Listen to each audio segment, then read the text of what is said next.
అలా ఎన్ని పడతాయో చూడాలే. అప్పుడు ఎప్పుడో పవన్ కళ్యాణ్ సార్ ఎవరి డప్పు వాళ్ళనే కొట్టుకోవాలని అన్నాడు కదా. కళ్యాణం సార్ చెప్పిండని ఎవరు గొప్పలు వాళ్ళు చెప్పుకుంటే వీడు మరీ డబ్బారేయడని అనుకోరు. ఏమన్నా అనుకోని ఇయ్యాల రేపట్ల 10 మంది 10 తీర్లు అనుకురుడే కావాలి.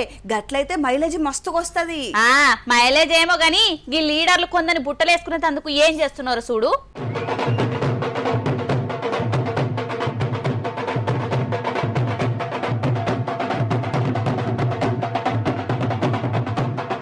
ఏయ్ పోషమ్మ డప్పు, తీన్మార డప్పు, దోమార డప్పు ఏదైనా చెయ్యి తిరిగిన డప్పు కళాకారుల లెక్కనే దరువు దంచుతున్నారు మన లీడర్లు కూడా.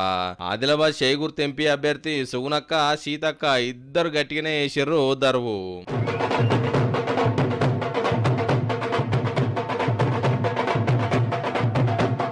ఇక్కడ వీళ్ళే కాదు, పెద్దపల్లి షేగుర్తు అభ్యర్థి వంశీకృష్ణ, ఎమ్మెల్యే లక్ష్మణ్ ఇద్దరు కూడా మంచి కళాకారులే ఉన్నారు.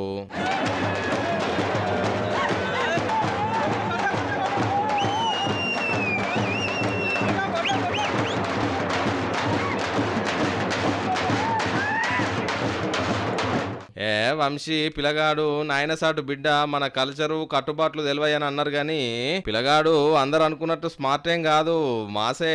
ఇగో ఇట్లా ఎవరి డప్పు వాళ్ళే కొట్టుకొని ఓ 4 ఓట్లు రాల్చుకునే కార్యం పెట్టుకున్నారు లీడర్లు.